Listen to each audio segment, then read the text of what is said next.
सुधांशु त्रिवेदी जी हमारे साथ सांसद, राष्ट्रीय प्रवक्ता भारतीय जनता पार्टी के जुड़ रहे हैं। अनुराग भदौरिया समाजवादी पार्टी के प्रवक्ता हमारे साथ जुड़ गए। पुष्पेंद्र जी किसान नेता के तौर पर हमारे साथ जुड़ रहे हैं। बीएसपी की तरफ से भी हमारे साथ युद्धवीर धर्मवीर चौधरी इस वक्त जुड़ रहे हैं। लेकिन सबसे पहले सुधांशु त्रिवेदी जी आपके पास आते हुए जरा तस्वीरें दिखाइए सुधांशु जी को। सुधांशु जी, ये तस्वीरें क्या कह रही हैं सरकार से, बीजेपी से? करनाल में ये विरोध प्रदर्शन है आज किसानों का, लाठीचार्ज के खिलाफ, पुलिसिया ज्यादती के खिलाफ, और ये निकल पड़े हैं सेक्रेटेरिएट को घेरने के लिए। अब भी आपको लग रहा है कि विरोधी पार्टी, विपक्षी पार्टियां कुछ कर रही हैं खेल, या फिर आपको समझ में आ रहा है कि आज उतरे हैं किसान? अंजना जी, 10 महीने से किसानों का आंदोलन चल रहा है। तो ये कौन से किसान हैं जिनको इन 10 महीने में न बुआई करने की जरूरत पड़ी, न जुताई करने की जरूरत पड़ी, न कटाई करने की जरूरत पड़ी, और वो पूर्णतः आंदोलन को समर्पित कार्यकर्ता के रूप में निरंतर आंदोलन में रत हैं? क्या ये अपने आप में इस बात के लेकर संदेह नहीं उत्पन्न कर रहा है कि इसमें कितनी हकीकत और कितनी सियासत है? जहां तक इस घटना की बात थी, सरकार ने इस विषय के ऊपर पूरी संवेदनशीलता से विचार किया। सचिवालय मार्च करने की बात थी। सरकार ने इस प्रत्याशा में कि किसी प्रकार की कोई हिंसक गतिविधि या उपद्रव नहीं होगा तो बैरियर्स भी हटा लिए थे। शांतिपूर्ण प्रदर्शन करने का सबको अधिकार है, इसमें कोई दो राय नहीं है, परंतु यथार्थपूर्ण डिस्कशन करने का भी अधिकार है।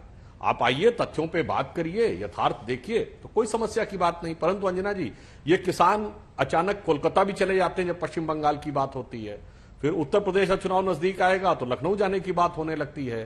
तो बात साफ समझ में आती है कि ये किसान से ज्यादा ये मुद्दा, और जो उनकी कार्यक्रमों में बोला जाता है तो सीधे पार्टी का नाम लेके चलिए सरकार के खिलाफ बोलिए, ओके, सरकार के खिलाफ तो बोलने का आपका अधिकार है। एक सेकंड आपको टोक रही हूं मैं सर, तो सरकार के खिलाफ शुरू में मैं सबको बोलने देती हूँ, लेकिन आपको टोक रही हूँ। ये जो इतने सारे आपको दिख रहे हैं किसान, ये सारे आपको राकेश टिकैत के आदमी दिख रहे हैं, भारतीय किसान यूनियन के आदमी दिख रहे हैं, क्योंकि उन्हीं पर आप निशाना साध रहे हैं। मेरा सवाल आपसे ये है कि आपको क्या लगता है, बुआई कटाई करके जब गुर्बत और गरीबी सिर्फ काटनी होती है, किसान ने अगर तय किया है कि वो सड़कों पर विरोध करेगा, तो फिर आप कैसे कह देंगे कि कैसे उनके परिवार में और लोग नहीं है क्या जो कर सकते हैं?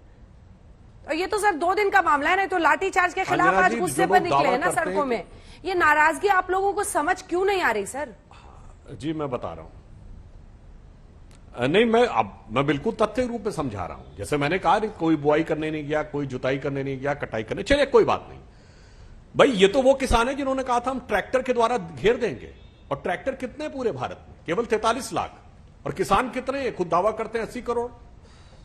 तो 60 करोड़, 80 करोड़ जितने किसान आप मानते हैं, चलिए 10 करोड़ परिवार मान लीजिए, तो आप तो जनाब उन 40 लाख लोगों की नुमाइंदगी करते हैं जो सबसे, ईश्वर की कृपा से सबसे समृद्ध और सक्षम किसान हैं, जिनके पास ट्रैक्टर हैं, और उसी आधार पर आपने कहा था हम घेराव कर लेंगे। इसीलिए मैं पूछना चाहता हूं, चलिए हमारी बात को न मानिए, इनका कहना है भाजपा तो पूर्वाग्रहग्रस्त होकर बोल रही होगी, तो ये बताइए, अगर ये इतना ही खराब कानून है, समस्या है, तो जहां राज्यों में हमारी सरकारें नहीं हैं, राजस्थान में कितना आंदोलन है, महाराष्ट्र में कितना आंदोलन है, तेलंगाना में कितना आंदोलन है, आंध्र में कितना आंदोलन है, पश्चिम बंगाल में कितना आंदोलन है, तमिलनाडु में कितना आंदोलन है, और इनके परम आदरणीय, सम्माननीय, अभिनंदनीय और बाकियों के लिए निंदनीय राहुल गांधी जी जहां से सांसद हैं, केरल, वहां तो ये एमएसपी है ही नहीं, और वहां कितना आंदोलन है, बता दें। ठीक है, इसका जवाब देंगे।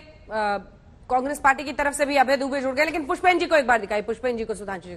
पुष्पेंद्र जी वो सीधा कह रहे हैं बुआई कटाई नहीं हो रही है क्या? अगर ये किसान है, सीधा बीजेपी का ये मांगना है कि ये एक चुनावी हथकंडा बन गया है, राजनीतिक हो चुका है ये पूरा का पूरा आंदोलन।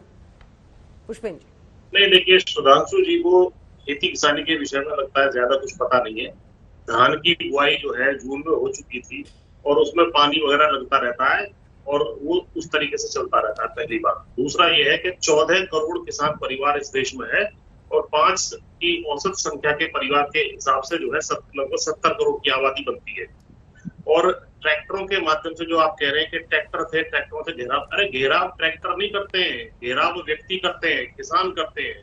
तो 14 करोड़ किसान और इनके परिवार यदि जिस दिन सड़क पर उतर जाएंगे तो आपकी गद्दी हिंद महासागर पर नजर आएगी, ये समझ लेना। उनमें से कुछ लोग यहाँ आए हैं मात्र, और उनकी बात भी आप सुनने का काम नहीं कर रहे हैं। लेकिन जो घर पे बैठे हुए हैं उनकी पूरी संवेदनाएं, पूरी भावनाएं इस आंदोलन के साथ जुड़ी हुई है। आप चाहते हैं कि सारे सारे सड़कों पर उतर जाए। आपके दिल्ली में 1.5-2 करोड़ आदमी रहता है। अगर किसानों ने सारी तरफ से हाथ बांध करके भी चारों तरफ से दिल्ली को घेर दिया तो सांस पानी हवा सब बंद हो जाएगी। आप चाहते हैं कि वो सारे सारे सड़कों पर उतरे, तो ये चीजें आप ना कहें। बड़ा और वृहद आंदोलन है। इस तरह बड़ा आंदोलन कोई आजादी से लेके आज तक हुआ नहीं है कि 9 महीने तक वहां बैठे रहे, 600 से ज्यादा किसानों की जो है वहां पर शहीदी हो जाए, उसके बावजूद भी आप सुनने का काम नहीं कर रहे हैं। आप केवल कह रहे हैं कि राजनीति से प्रेरित है। अरे मैं बिल्कुल साफ तौर पे कह रहा हूं, ये राजनीति है आपको हटाने की अब, क्योंकि आप हमारे सेवक बन के आए थे। हमने आपको 300 सीटें दी थी कि आप जाइए और हमारे पक्ष की नीतियां बनाइए। आप हमारी सेवा नहीं कर रहे हैं, तो मालिक कहा कि उस सेवक को जो बाहर करे। इसमें तकलीफ क्या है? ये राष्ट्र नीति है, राष्ट्र धर्म है और लोकतंत्र का आधार है। यदि सरकार लोगों की बात को ना माने तो लोग उसको दी हुई ताकत को वापस छीन सकते हैं। जवाब दीजिए सुधांशु जी, वो सीधा कह रहे हैं, अब कोई पर्दा नहीं है। वो कह रहे हैं हाँ राजनीति है आपको हटाने की, हिंद महासागर में आपका सिंहासन चला जाएगा अगर आपने नहीं समझा इस बार तो। हम इनकी बात का स्वागत करते हैं। आपने सीधा कहा, हम सीधा स्वीकार करते हैं। आप विपक्षी दलों के झंडे भी लगाए हुए हैं, कार्यक्रम भी कर रहे हैं, सीधे आप कह रहे हैं हटाना है। आपने कहा मोदी योगी को हटाना है, भाजपा को हराना है, तो फिर खुलेआम कहिए ना, ये संयुक्त विपक्ष का राजनीतिक मंच है। तब फिर बेचारे भोले भाले किसानों की आड़ लेने की क्यों कोशिश कर रहे हैं? और आपने कहा 14 करोड़ किसान हैं। अंजना जी, मैं याद दिलाना चाहता हूं, शायद कुछ कभी हो सकता है विस्मृत हो गया हो, ये कोविड की तीसरी लहर से पहले कांग्रेस ने एक मेमोरेंडम दिया था राष्ट्रपति को 10 करोड़ किसानों के सिग्नेचर के साथ। एक तो इनका गजब का नेटवर्क था कि पता नहीं कितने कम दिन के अंदर, 1-2 हफ्ते के अंदर 10 करोड़ किसानों के साइन करवा लिए थे। मगर याद करिए, उसी समय इन्होंने एक देशव्यापी बंद किया था और जिसका पूरे देश में कितना व्यापक असर हुआ था वो सब हम लोगों ने देखा था। इन्होंने कह दिया था कि उत्तर प्रदेश के केवल हम 3-4 जिलों को रखेंगे, उत्तराखंड को भी नहीं रखेंगे। और उसी दिन मुझे याद है, जिस दिन किसान मोर्चा ने देशव्यापी बंद का आह्वान किया था, उस दिन पश्चिम बंगाल में हमारे राष्ट्रीय अध्यक्ष जगत प्रकाश नड्डा जी का पूरा कार्यक्रम चल रहा था, रोड शो हो रहा था। तो बहुत साफ दिख रहा है। पुष्पेंद्र जी, आपकी बात सही है, 14 करोड़ किसान हैं, आपके साथ कितने हैं आप ये बताइए ना। इसीलिए मैं पूछ रहा हूं, पंजाब, हरियाणा और पश्चिमी उत्तर प्रदेश के कुछ जिलों को छोड़कर, उत्तर प्रदेश के हम भी रहने वाले हैं, आप भी, 75 जिले उत्तर प्रदेश में, आप 15 जिलों का नाम बताइए जहां आंदोलन चल रहा हो।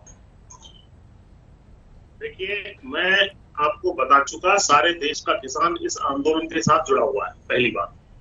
दूसरा यह है कि आप इस गलतफहमी को पालते रहिए कि इनके साथ कोई नहीं है। ये गलतफहमी यूपीए के समय में भी हो गई थी, अन्ना आंदोलन के समय हो गई थी। अगली बार 44 सीटें रह गई, कहां से कहां गिर गए और 10 साल से सत्ता से जो है बाहर हो गए। तो ये गलतफहमी आपके दिमाग में है, अच्छी बात है, बिल्कुल पालिए इसको। 2022 में आपको नतीजों का पता चल जाएगा, बंगाल में आपको पता चल चुका है। तो आपकी जहां जहां सरकारें हैं, जो है लोकतंत्र में हमारा जो है वोट देने का अधिकार है, वोट के माध्यम से आपको बनाया था, वोट के माध्यम से आपको समाप्त करने का काम कर देंगे। वहां पर एसडीएम को जो आदेश दिया गया और एसडीएम ने जो बात कही कि सिर फोड़ दो इनके, क्या लोकतंत्र, आप किस तरह का लोकतंत्र चला रहे हैं? ये तालिबानी लोकतंत्र चला रहे हैं क्या?